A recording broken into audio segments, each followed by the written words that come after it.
Shalom, shalom, Israel. This is Brother Araya, and today we are going to do the Torah Parsha, Parsha 17, Yethro. It will be Shemoth, chapter 18, verses 1 through chapter 20, verses 18 and 1 through chapter 20 and 26. And the HALFTORAH will be Yeshuyah, chapter 6, 1 through 7, 6, 1 through 7 and 6, and 9, 5 verses 5 and 6. All right. Now, before we get started, we'll go ahead and say our prayers and pray for the nation, etc. We'll say it in Hebrew and then I'll translate it. Modeh ani lafanaka meleka bakayam sehetzerta banishmati igmala raba'um teka. I offer thanks before you, living and eternal King, for you have mercifully restored my soul within me. Your faithfulness is great. Elohai nashama shanatata bitarata ata barata ata yazata ata nafata biva'ata shemari bikalbi ba'ata ati le tele mim na o akazara bilati lavo ko zaman sa ha nashama bakabi mode a ani lapanaka yuhe wahe Elohai velohai avotai rebobim ko hasamim adon ko hanashamut Baruch Ata Yudewai Hamakazir Nashamat Lafkarim Matin. Alright. Hashem, the soul that you have given me that is pure, you created it. You formed it and you breathed it into me. And you guard it with while it is within me. One day you will take it from me and restore it to me in the time to come. As long as the soul is within me, I will thank you, Yudewai, my power, and the power of my ancestors. Master of all works, master of all souls, benevolent are you, Yahweh, who restores the souls to lifeless bodies. Barukatah Yahweh, Eloheinu Malak Ha'alam, Mishusar, Ati, Kiyah, Anushit, Velo Gaber, Velo Isha, Israel, Velo Goyi, Velo Namal, Aro Kapshi, Velo Abidim. Benevolent are you, Yahweh, our supreme one, King of the universe, one who has created me a human and not beast, a man, not a woman, an Israelite and not a Gentile, circumcised and not uncircumcised, free and not a slave. All right. And for the women, this is for the women right here. Barukata Yuhewahe Elkeinu Mehelek Ha'alam Shelo Asani Kursono. Benevolent are you, Yuhewahe, our power, sovereign of the universe, who has made me according to his will. All right. That's a prayer for the women. Now we move to the Shema. Okay. Deuteronomy chapter 6, verse 4. Shema Yisrael Hashem Alakanu Hashem Echad. Baruch Shem Kadvat Maktu Le'elam Va'et. V'hafta et Yudewahe Elahaka Bufko Lafka Ufko Nafka Ufko Modeka. V'hayuha Devarim Hale Asher Anoki Mazoka Hayam Alaveka. Vashanatam Lavaneka V'dabata Ba'am. All right. And that is verses 4, 5, and I think 6. Hear, O Israel, Yudhe our supreme one, Yudhe is one. Benevolent is the name of his esteemed kingdom forever and ever. And you shall love Yudhe your power with all your heart and with all your soul and with all your strength. And these words that I command you today shall be on your heart, and you shall teach them diligently to your children, and you shall speak of them. All right. And we have a couple more, and then we'll get started. All right. We're going to pray for repentance for the nation, prayer for forgiveness, prayer for healing, and a prayer for shalom. Bring us back, our Father, to your Torah, and bring us near, our Sovereign, to your service, and influence us to return in complete repentance before you. Benevolent are you, Yudhe, who desires repentance. Forgive us, our Father, for we have transgressed. Pardon us, our Sovereign, for we willfully transgress. For a pardoner and forgiver are you. Benevolent are you, Yudhe, the gracious one who abundantly forgives. Heal us, Yudhe, for then we will be healed. Save us, then we will be saved. For the one we praise is you. bring healing that is complete for all our ailments, for our power and sovereign healer who is faithful and compassionate are you. Benevolent are you, Yahweh, who heals the sick of his people, Israel. Shalom, abundant upon Israel, your people established forever. For it is you who is sovereign, master of all shalom. May it be good in your eyes to increase your people, Israel, at every time, at every hour with your shalom. Baruch Hashem. All right. Now, let's go ahead and get into the Torah Parsha. Okay. Torah Parsha, it is Jethro, shemoth, which is Exodus chapter 18, verses 1 through chapter 20, verses 26, and Yeshuyah, um, chapter 8, verses 1 through 7, or no, chapter 6, verses 1 through 7, and chapter 9, verses 5 and 6. All right. So let me get my bookmark real quick for Yeshuyah. Yeah.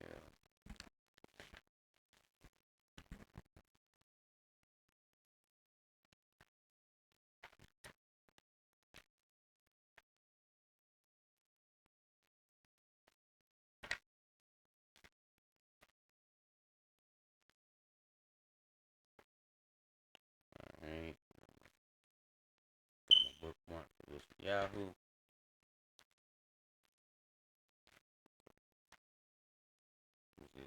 Yeshuyah is Isaiah for those that don't know. Okay. All right. So, all right. So, right here, starting at shemoth, verse 1.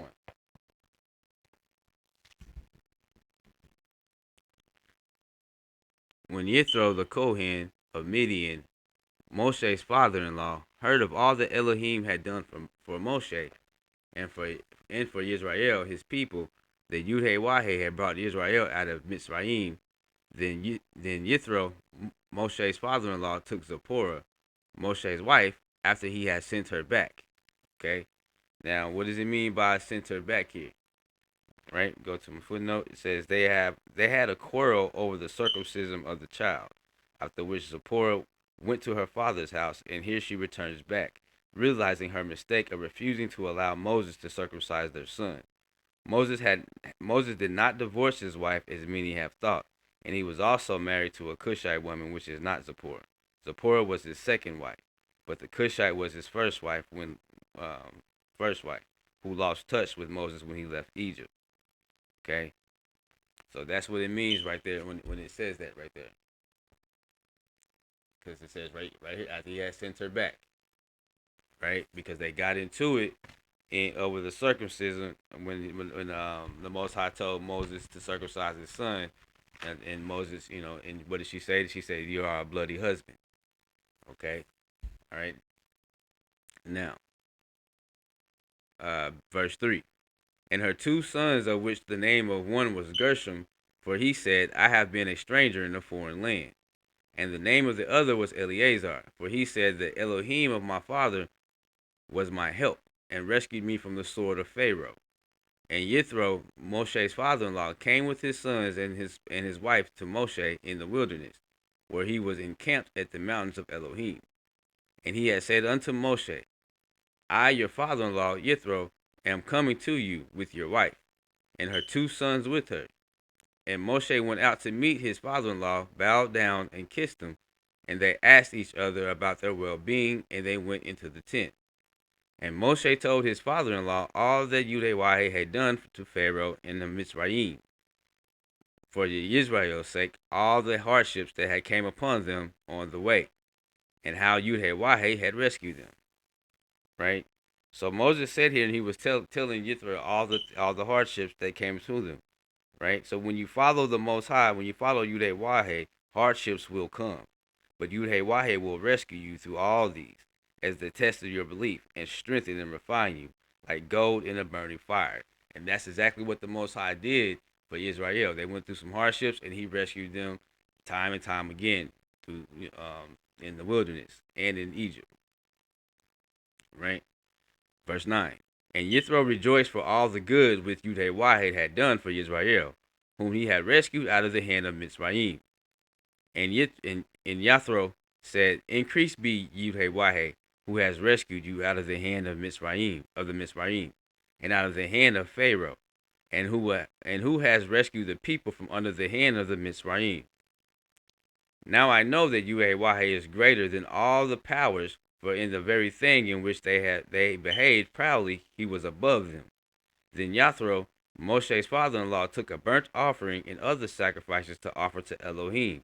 And Aaron came, and all the elders of Israel to eat lachem, which is bread, with Moshe, father-in-law, before Elohim. All right. So now, what does it say? What does it mean right here? They came and offered sacrifices to Elohim, right? In Shemoth 11 and 12. So both of them, 11 and 12, which is Exodus in the chapter that we're in right now. According to Jasher, chapter 82, verse 5, Jethro, it was known as Ruel, after hearing of all the wonders that Adonai had done in Mitzrayim, the Kohen finally became a believer of Yeshuyah.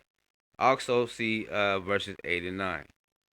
That's when we go back here, and it says Yeshuyah had done to Pharaoh, and how Yeshuyah rescued them, and Yethro rejoiced in all the good things that Yeshuyah had done. Right? So he finally became a believer. You can go and see that in the book of Jasher, chapter 82, verse 5. All right.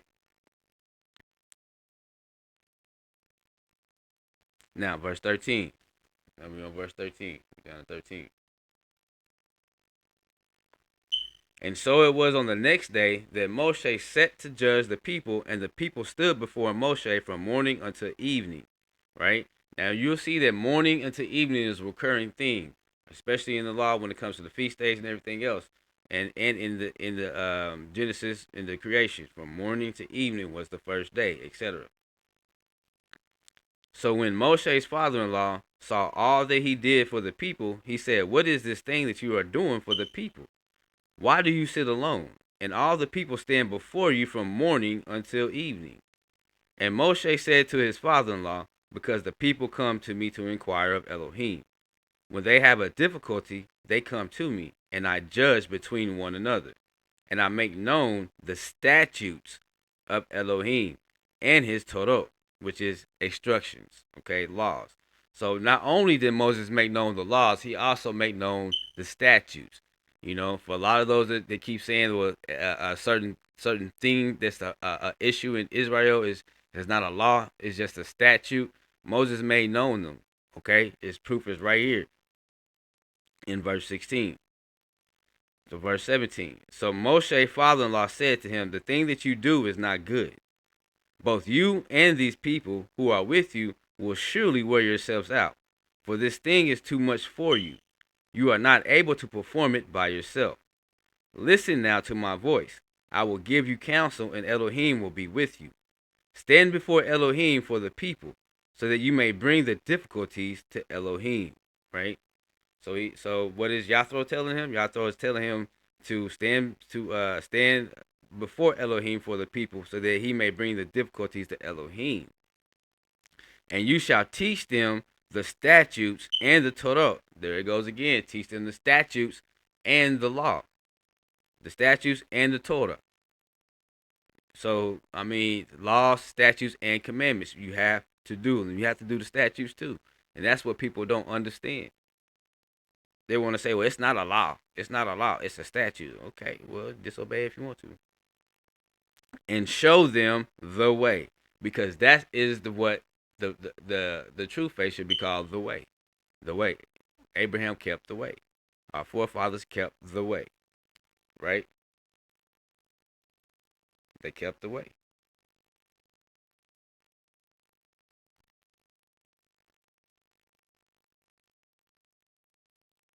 You know, so there's only one way to get to the kingdom, and that is keeping the way, which is the commandments.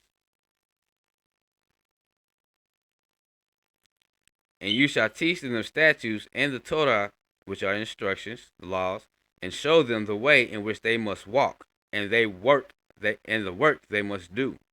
Moreover, You shall select from all the people able men such as fear Elohim, men of truth, hating covetousness, and place such over them to be rulers of thousands, rulers of hundreds, rulers of tithes, and rulers of fifties, and rulers of tens. Right? So what did he say? Place men who hate covetousness.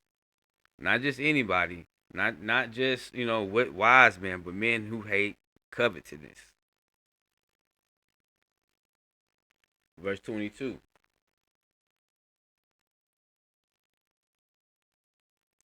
And if you do this thing, and let them judge the people at all times, then it will be that every great matter they shall bring to you, but every small matter they themselves shall judge. So it will be easier for you, and they will bear the burden with you. If you do this thing, and Elohim so commands you, then you will be able to endure. And all the people will also go to their place in peace, in shalom. So Moshe heeded the voice of his father-in-law and did all that he said. And Moshe chose able men out of all Israel and made them heads over the people, rulers of thousands, rulers of hundreds, rulers of fifties, and rulers of tens. And they judged the people at all times, not sometimes. They judged the people at all times. The hard cases they brought to Moshe, but they judged every small case themselves. Then Moshe sent away his father-in-law, and he went his way to his own province. Right? Because they were from the same country, Arabia, Arabia, which is Median, which is now Arabia. So here's the use of the Hebrew term Eretz, is for the province of Arabia, and not for another country, which would be incorrect. All right. So in the Hebrew right here it says Eretz. It means for his own land, his own province. Back to Median. Median was in Arabia. Chapter 19. In the 3rd month after the children of Israel had gone out of the land of Mitzrayim, the same day they came to the wilderness of Sinai. For they had departed from Rephidim, and had come to the wilderness of Sinai, and camped in the wilderness, and Israel camped there before the mountain. And Moshe went up to Elohim, and Yeshuyah called to him from the mountain, saying, Thus you shall say to Beeth of Yaquab, the house of Israel, the house of Jacob, and tell the children of Israel, You have seen what I did to the Mitzri, and how I bore you on eagle's wings, and brought you to myself. Right? So what does he mean by that? It means that he brought them up out of Egypt, and then what did he bring them to? He brought them to the mountain, right? Because what does it say? Is in verse 2, Israel camped before the mountain of Sinai, or Mount Sinai, right? So the Most High says, I bore you on eagle's wings, and I brought you to me, to this mountain, to the base of this mountain.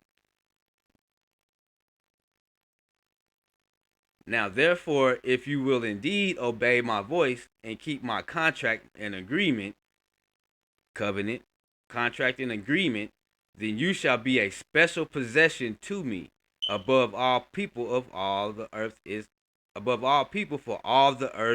mine. Israel was to be special and separate from all the nations. Many erroneous pastors, teachers, and mores teach that the earth is controlled by Hasatan, but the sources of Yeshuyah are clear. The earth belongs to Yeshuyah, and Hasatan only floats in the air. Basically, he controls nothing. Because nothing can happen without Yeshuyah allowing it and okaying it and commanding it. Okay? Verse 6. And you shall be mine, and you shall be to me a kingdom of Kohen, which is priest, and a set apart nation. These are the words which you shall speak to the children of Israel. So Moshe came and called the elders of the people and laid before them all the words which Yeshuyah commanded him. Now notice what the contract says. Now if you will indeed obey my voice and keep my contract and agreement, which is the laws, then you will be a special possession to he that causes to exist, Yeshuyah. And you shall be a kingdom of priests and a set apart nation. These are the words which you shall speak to the children of Israel. So Moshe came and called for the elders of the people and laid before them all the words which he that causes to exist commanded him. Then all the people answered together and said, all that he that causes to exist has spoken, we will do. And Moshe brought back the words of the people to he that causes to exist. Now, note here that Israel did not hear all of the word. The next sentence tells us that they heard the word afterwards. This was a real leap of belief that they said yes first and then heard the word. This is why Israel was to be special. These were the twin brides of he that causes to exist, the two houses of Israel, the north and the south united together. The wife of the north and the wife of the south united together, and that's why you have the northern kingdom and the southern kingdom. Okay, the two wives of he that causes to exist. Now we'll go back to it again in verse 8, and it's in verse 7 and 8, and it says it. And Moshe came and called the elders of all the people and laid before them all these words which Yud commanded him, which just says that if you keep my contract and agreement, you'll be a special people. So they didn't even know the laws yet, is what I'm saying. They didn't know the laws yet. The Most High just came, told Moses, and told them, if you keep my contract and agreement, then you'll be my special people, and etc. Okay, because this is shemoth, Exodus. The laws start coming in Deuteronomy, in Numbers, and etc. And they said yes. They accepted the contract before they even knew what the laws were. They went out on faith and on faith. That is faith, and that is the faith that Israel, modern Israel, needs to be having. The faith that we need to be having today as Israelites. We need to be coming back to the Torah, having the faith to come back to the Torah and do it, and to learn it, to learn the mitzvot and the halakha, which is the laws and the commandments and the instructions, and be able to teach it to our children and grandchildren when we have them. All right. So, verse 7. Verse 8. Then all the people answered together and said, all that he that causes to exist has spoken, we will do. And Moshe brought back the words of the people to he that causes to exist. And he that causes to exist said to Moshe, behold, I come to you in the thick cloud, that the people may hear when I speak with you, and believe you forever. So the Most High said, it's not going to be no doubt. So when people keep talking about Deuteronomy 18:18, a prophet like Moses and this and that, the Most High spoke to Moses face to face. Okay? You have to factor in all these things. The Most High said he was coming down in a thick cloud to speak to you, Moses, so that all the children of Israel can hear and they can believe you from this point going forward. Read it again. Verse 9. And he that causes to exist said to Moshe, behold, I come to you in the thick cloud, that the people, why do you come in the thick cloud? That the people may hear when I speak with you, and believe you forever. And Moshe told the words of the people to he that causes to exist. Then he that causes to exist said to Moshe, go to the people and consecrate them today and tomorrow, and let them wash their clothes. Let them sanctify themselves, right? Sanctify themselves. All right. There's a mystery marriage between he that causes to exist to Israel. When the bride says "I do," and then has a mikvah, which is a ritual bath or a ritual cleansing, just like the Hebrew marriage custom, when they are under the chuppah, which here is the mountain of he that causes to exist, Mount Sinai. Okay, so that's why he told them to go purify yourselves, because we're about to marry, about to do the do. I'm about to marry you because you accepted my betrothal. Okay, when did you accept the betrothal? Back in verse 8, when they said that all that you have spoken, we will do. What was the betrothal? What was the betrothal offer? In verse 5, where it says, now therefore, if you will indeed obey my voice and keep my contract, then you will be a special possession to me above all people, for all the earth is mind. Okay. Now, what were we? We were down here at verse 10. So verse 11. We're on verse 11 now.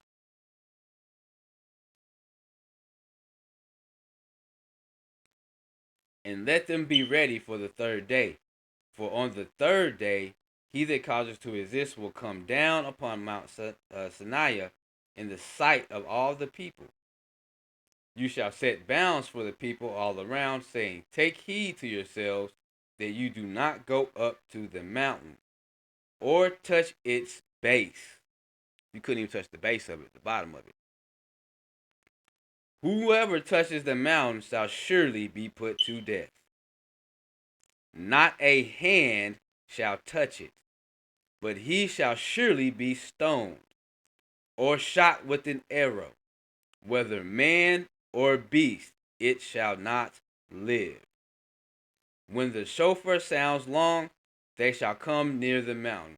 And this is why I keep trying to tell people it is obey or die. So obey or die. People be wanting to try to put the Most High in a human mind frame, but it's not. Even back then, he told them, if you come and touch the base, man or beast, you will be shot with the arrow or you will be stoned. But you shall not live. You will surely die. So what does it mean when the shofar sounds long, right? They shall come near the mountain. This is the allegorical marriage took place during the CHAP, celebration of weeks, which is Shavuot, and also known as Pentecost. The long shofar blast is the sound of the wedding Chag celebration. Okay, that's why it says when the shofar sounds long, because it was a symbolic of a wedding of Israel marrying he that causes to exist. Okay, that's why for the long shofar. That's what we do when we get married. You blow the shofar for a long time, etc. Verse 14.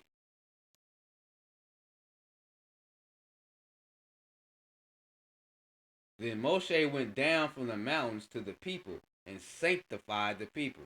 Remember what he said over here in verse 10? Let them wash their clothes. Consecrate the people. Let them wash their clothes. Take their mikvahs, their ritual cleansings before you come before the Most High. That's why you just can't just come before the Most High any kind of way. Then Moshe went down from the mountain to the people and sanctified the people. And they washed their clothes.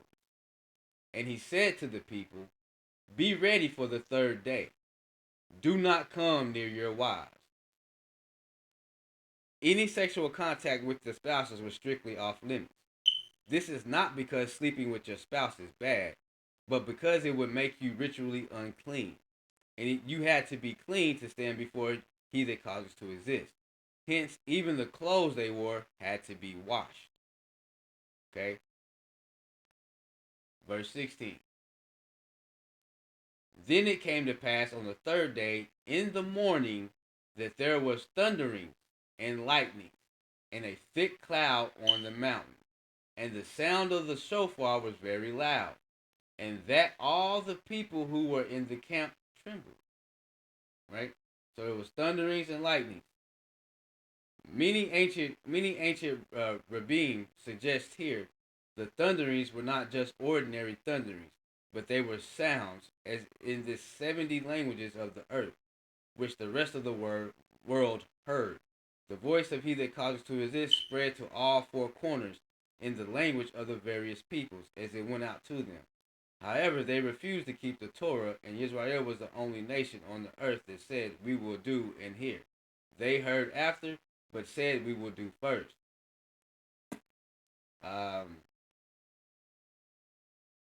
Shabbat 88b, the school of Rabbi Ishmael taught, behold, my word is like fire, declares he that causes to exist, and like a hammer that breaks the rock into pieces. Just as a hammer is divided into many sparks, so every single word that went forth from the set apart one. Increased be he, split up into 70 languages. All right, so that's just some insight from some of the old rabbis' commentary and whatnot. Okay, now verse 17. Verse 17. And Moshe brought the people out of the camp to meet with Elohim, and they stood underneath the mountain. The Hebrew phrase, the Hebrew phrase, bat, bat, the Hebrew phrase, baktit, baktit hahar means under the mountain. So it was a chuppah, just like in a Hebrew wedding, right? Because in a Hebrew wedding, you come up under the chuppah, which they put a covering over your head, and y'all come up under it, etc. That was the custom. So it was just like a chuppah in a Hebrew wedding. Israel here is the dual brides, the house of Israel and the house of Yehuda. The separation was to be shown much later, but in he that caused to exist eyes, it was already done. So we see two brides here, not one as commonly thought. Ezekiel 23 verse 2, in Jeremiah, chapter 3 verse 8. Those are the two brides. So see, the Most High already saw the two brides way back here. We just didn't know it yet. It was going to happen later on when King Solomon committed his sin and the kingdom broke up. Okay, that's just a little bit of gems, little Torah gems right there. Now back up here to verse 18. Now Mount Sinai was completely in smoke, because he that causes to exist descended upon it in fire. Proverbs 30 and 4, who has ascended and descended? Its smoke ascended like the smoke of a furnace, and the whole mountain quaked greatly. And when the blast of the shofar sounded long and became louder and louder. Right? So remember what we said previously about the long shofar. The Hebrew word halak is used here, which tells us that this was no ordinary blast of a shofar, but the blast of the shofar of he that causes to exist, where he tells his people to straighten up and fix your walk, meaning Torah obedience without complaining and whining about it. As the Israelites had done in the wilderness, they were to have order in their lives and not disorder. The call of the shofar was also one of war calls of the kingdom, to make yourself ready to remove dross, to prepare for a road ahead of obedience, to show other nations how to be obedient to the word through he that causes to exist voice, all the nations round about Israel. Okay, so this was no ordinary shofar. This was the shofar of Shamayim, of he that causes to exist. This, all right, that's why they trembled. That's why the ground shook and everything else, and that's why it was long and kept getting louder and louder and louder. It was also a war cry, and to show Israel to tighten up and to do the Torah without complaining, without whining, like many of Israelites do today. Okay, because they were in the wilderness. You had Korah had just got finished, and Korah and his gang were murmuring, and etc. Okay, I don't think they had been destroyed yet, but they were murmuring. So this was the first warning shot the Most High gave to them, to obey or die. Do the Torah, quit whining, quit bitching, quit complaining, and keep my statutes and my laws. Okay. Now, we back at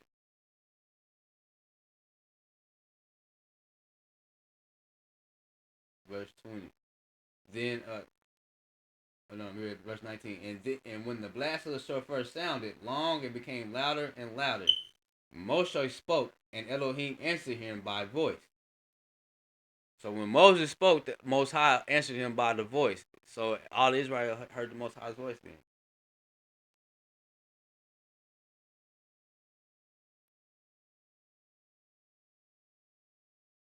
Verse 20.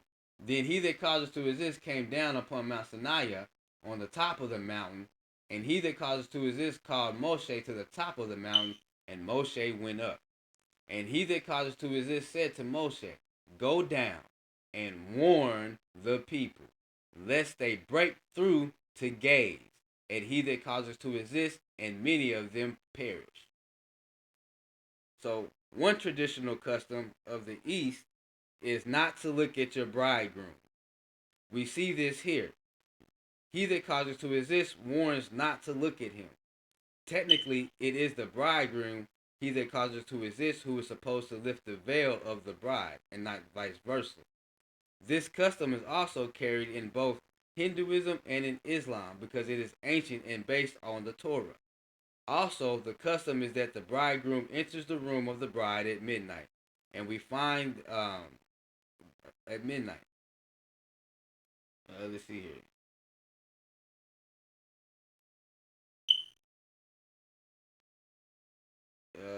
Israel is supposed to maintain the custom, but it is maintained by Hindus and Muslims. But but the ones who are supposed to maintain it have no idea about it. That's us, Israelites. And they go about it as if there is no tomorrow, completely mixing heathen customs within our own customs. And that's a shame. But you can't tell Israelites anything because they don't listen to those who are more learned and those who are really diving into the Torah. They follow Christ and other people. So, we're on verse 22. Also, let the Kohen who come near he that causes to exist consecrate themselves, lest he that causes to exist break out against them.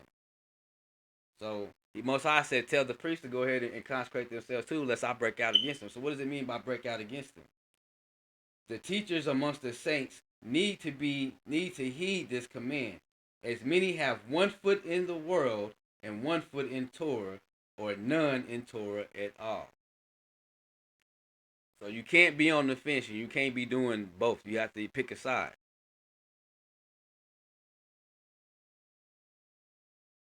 You gotta pick a side. Either you're gonna serve the Most High, or you're gonna go into the world, be into the world. Verse 23. And Moshe said to he that causes to exist, the people cannot come up to Mount Sinai, for you warned us, saying, set bounds around the mountain and consecrate it. Right. So this is also seen in our cousin Ishmael's culture. Okay, they said, well, boundaries are set for the marriage place, including where the guests will sit, and then the marriage is conducted. Many of the precepts in Islam are really derived from Torah. So many of the laws in Islam are really derived from Torah. That's why they always have it's similar, but it is similar, but it ain't because they add to it big time. Verse 24. Then he that causes to exist said to him, away, get down, and then come up you, and Aaron with you. But do not let the priest and the people break through to come up to he that causes to exist, lest he break out against them. So Moshe went down to the people and spoke to them. Right? So now we're on verse 20. And we're going to read all of this chapter, and then we'll move to Yeshuyah, which is Isaiah chapter 6, okay, for the HALFTORAH.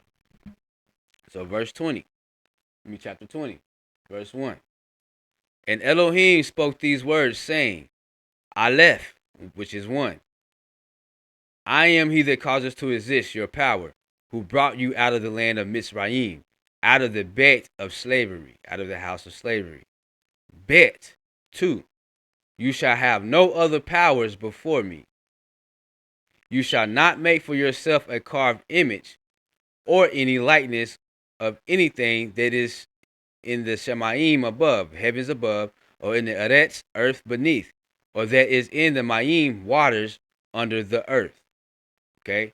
So, shall not have a carved image. And a lot of these Christians do, and New Testament believers, they have carved images of Christ, right? That's what they have. They have the carved images of Christ around the necks, and they don't care. Any statues or pictures of he that causes to exist, or the idol of Yahushua, his idol, are forbidden and a transgression. Having any statues for worship, such as Mary or other man-made images, is also a transgression and must be avoided in the body of Israel.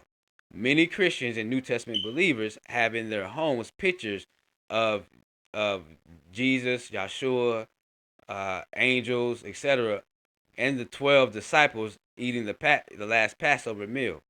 This is an image of the one from Shammai, one that they say is from heaven, and a transgression to carry in your home. You must discard it and repent of this transgression, right? Because those people worship that, so they have a photo of the one that they worship because they say that Christ saved them. And for people who are Old Testament only like me, if you have photos or anything of he that causes to exist from Daniel, the description in Daniel, then you are in transgression as well. Okay. Now back to verse 5. Verse 5. You shall not bow down to them nor serve them. For I, he that causes to exist your power, am a jealous power, visiting the iniquity of the fathers on the children to the third and fourth generation of those that hate me.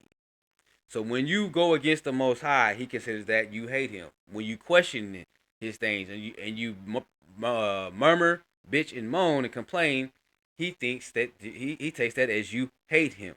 Okay, I know this is a hard concept for Israelites to understand, but I constantly tell Israelites people this when they be like trying to find ways not to do certain Torah laws or statutes or whatnot. Right? So the curse of he that causes to exist is still upon those whose great grandfathers hated he that causes to exist.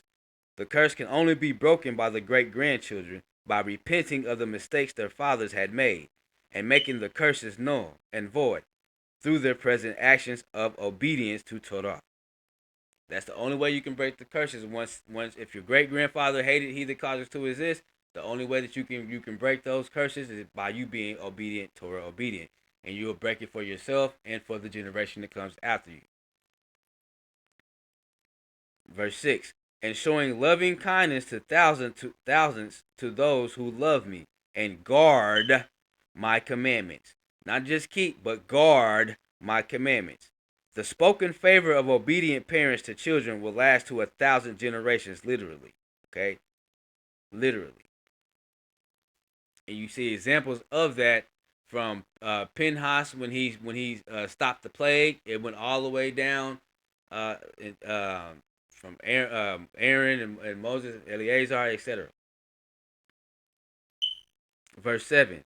Gimel 3. You shall not speak the name of he that causes to exist your power in oath falsely. He that causes to exist will not hold him guiltless who takes his name and falsifies it or empties it by replacing it with another name.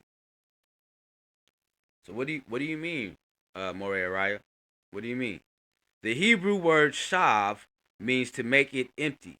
The word nasa or nasa, which some people call it nasa, but nasa, means to speak the name in oath or to bring another false Elohim and put his name upon he that causes to exist and call that false deity Elohim, or to falsify his name in oaths by using it when you are lying about it. The name can be used freely, but we must make sure not to use it when we are in ritual impurity. The Targum of Onkelos also suggested the use of the name in oaths to take false oaths was forbidden. The ancient Yahudim ban of the name is unscriptural. If a person is ritually pure, he can use the name without any issues. In fact, the Tanakh has many places made a point to lift up and make known the name of he that causes to exist is very important. If the name is hidden, then how will the nations come to know about the name? Verse 8, Dalet, number 4, which is 4. Remember the Shabbat day and keep it set apart. 6 days shall you labor and do all your work, but the seventh day shall be a Shabbat to he that causes to exist your in which and you shall do no work, you, nor your son, nor your daughter, nor your male servant, nor your female servant, nor your cattle, nor your stranger who is within your gates. Right? Now,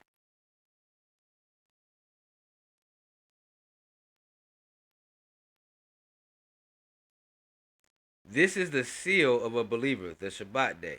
Okay, the Shabbat day is the seal of a believer. So anybody tells you they're a believer, they don't keep the Shabbat day, it does not matter. They do not have the seal of they don't have the seal. This is a seal of a believer. Hence, it is mentioned as number 4 because it is a contract sign in the 10. Contract sign in the 10. Anyone who claims to be a believer but does not keep the 7th-day Shabbat will have a very lowly status if allowed to enter the kingdom. It's not just about reciting a 4-line rescue prayer and then doing what you like, as in the present is erroneously taught in church / New Testament dogma.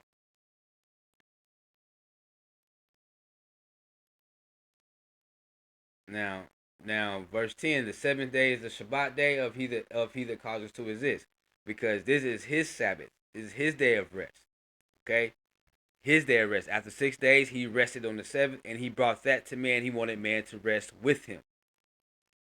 Right. So this is he that causes to exist Sabbath, and not ours, not Israel's, not your own created day and time of the week. This means that any day that man has created to replace he that causes to exist day is irrelevant and must be discarded, such as Sunday, which is the first day. Verse 11. For in 6 days he that causes to exist made the Shemaim and the Arets, the Maim and all that is in them, and rested the 7th day. Therefore he that causes to exist increased the Sabbath day and consecrated it. So he not only did he consecrate it, he increased it, which it will say blessed. If you go right here, verse 11, it will say that he blessed it. We don't say blessed, we say increased in Hebrew. Okay, in Hebrew we say increased. We don't say be blessed.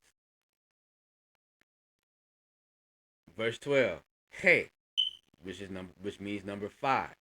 Give esteem and honor to your father and your mother, that your days may be long upon the land which he that causes to exist your power is giving you. Verse 13, wah, or vav, or wah. Number 6, you shall not murder. Zayin, number 7, you shall not commit adultery. Chet, number 8, you shall not steal. Tet, number 9, you shall not bear false witness against your neighbor. Okay? Many people are bearing false witness against believers, casting judgment upon themselves. This is transgression, and will be judged by he that causes to exist, both here and in the coming age.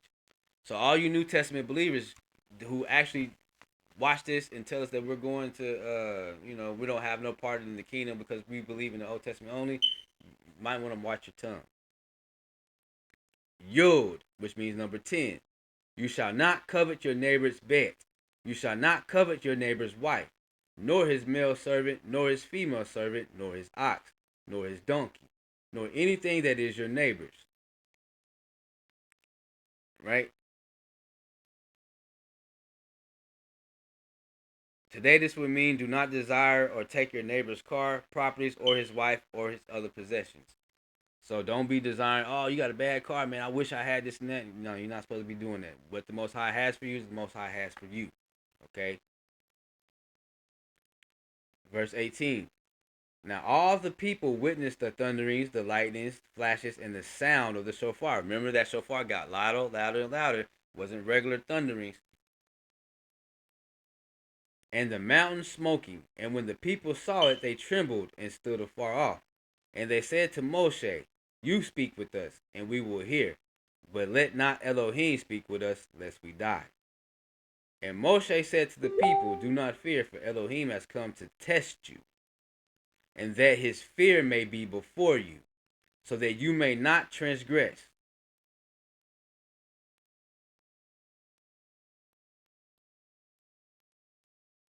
Right? So, that's why he came. That's why he did that, because he wanted you to fear him, man. That's the whole thing. The fear of the Most High. And the people stood far off, but Moshe drew near the thick darkness where Elohim was. And see here, many people incorrectly relate this to the New Testament, to when Yeshuyah was hung on that tree, that the darkness in Matthew 27 and 45 meant that the Father in heaven had forsaken etc. So that's another thing that they do. That they do to try to incorporate that into to try to say, oh, see, they're using the Old Testament, etc. But no. So let's see here. Where are we at? Verse 22. Then he that caused to resist said to Moshe, thus you shall say to the children of Israel, you have seen that I have talked with you from the Shamaim. You shall not make to be from the Shamaim, from the heavens.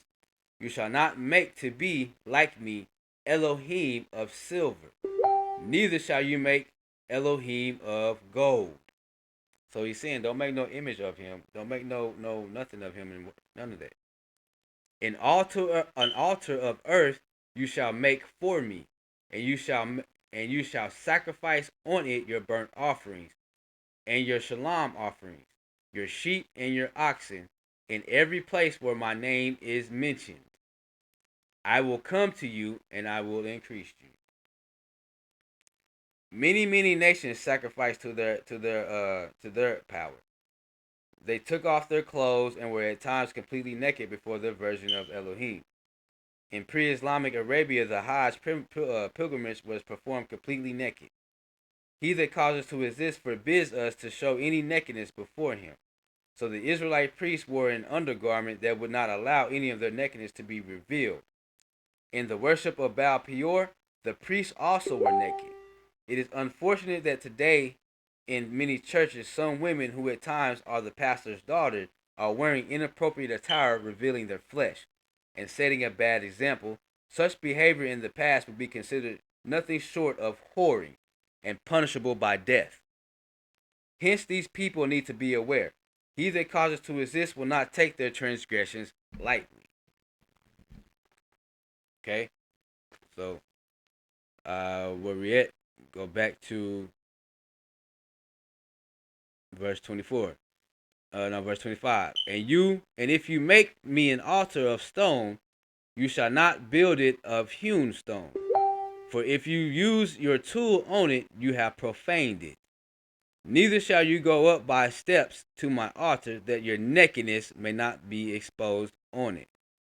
Okay? And that's where I saying about that, about the whole nakedness thing. All right? Comes into play. So now we will move to the HALFTORAH, which is Yeshuyah, chapter 6.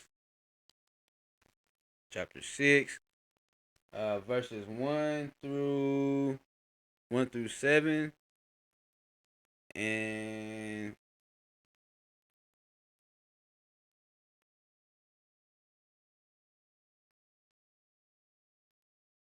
1 through 7, and then chapter 9, verses 5 and 6.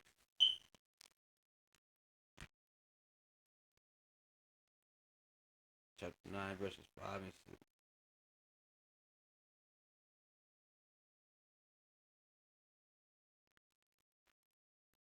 Or actually,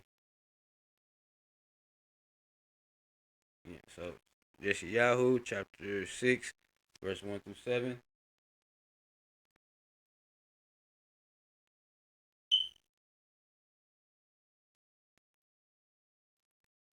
Alright, so Yeshuyah, chapter 6, verse 1. That's Isaiah, chapter 6, verse 1. In the year that sovereign Uzziah died, I saw also he that causes to exist, sitting upon a throne, high and lifted up, and the hem of his robe filled the temple.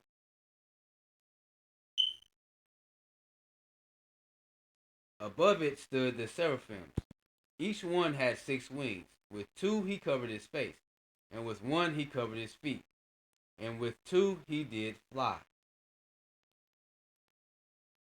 And one cried to another and said, Set apart, set apart, set apart is he that causes to exist of armies. The whole earth is full of his esteem. And the post of the door moved at the voice of him that cried, and the house was filled with smoke. Then said I, Woe is me, for I am destroyed, because I am a man of lips contaminated with transgression. And I dwell in the midst of a people whose lips are contaminated with transgression. For my eyes have seen the sovereign, he that causes to exist of armies. Verse 6. Then flew one of the seraphims to me, having a live coal in his hand, which he had taken from the tongues from off the altar. And he laid it upon my mouth, and said, Behold, this has touched your lips, and your iniquity is taken away, and your transgression is purged.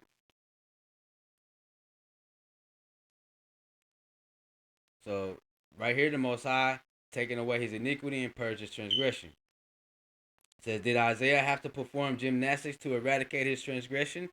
Did somebody have to die for his sins? No. The provision was made by he that causes to exist alone when he acknowledged his transgression, thus is rescued by favor. Okay? That's why the Most High says, turn from sin and repent.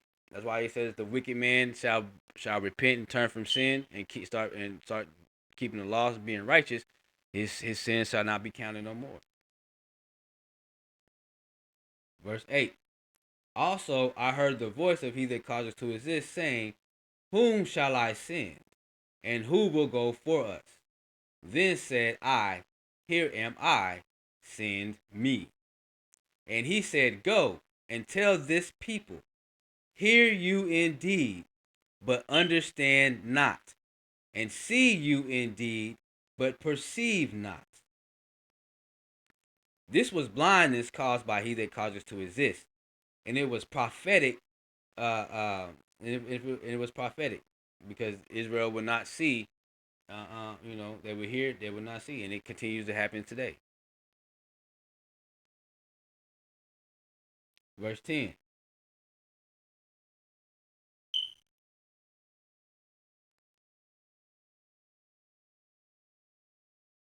So actually, we need to go to verse.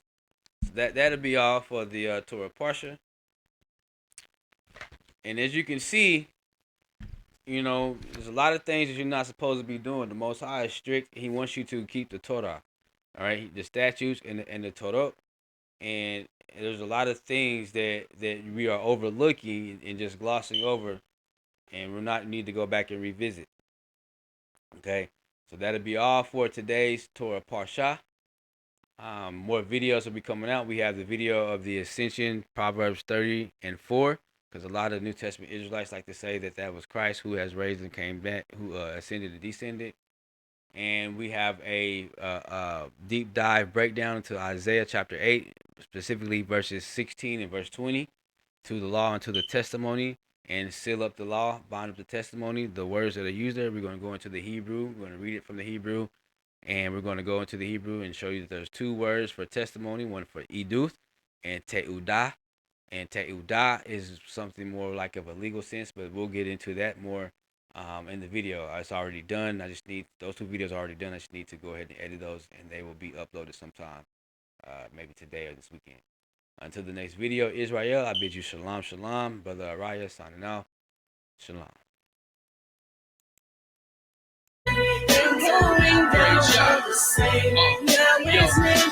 Sing unto Yahweh a new song. Sing unto Yahweh, let all the earth call. Bless his name and show forth his salvation from day to day. Declare his glory amongst the heathens and wonder amongst the people. Every morning and evening I give him praise. The false gods are vain by the Most High. The skies was made, nothing new under the sun. Yeah, these times don't change. I guide my steps, direct and devise my ways. Honor and majesty my Yah retain. Beauty is in the sanctuary amongst the saints. Give Yah glory and strength. Search far and wide across the seven seas for a sign, but never seen a God alive like Yah, my Elohim.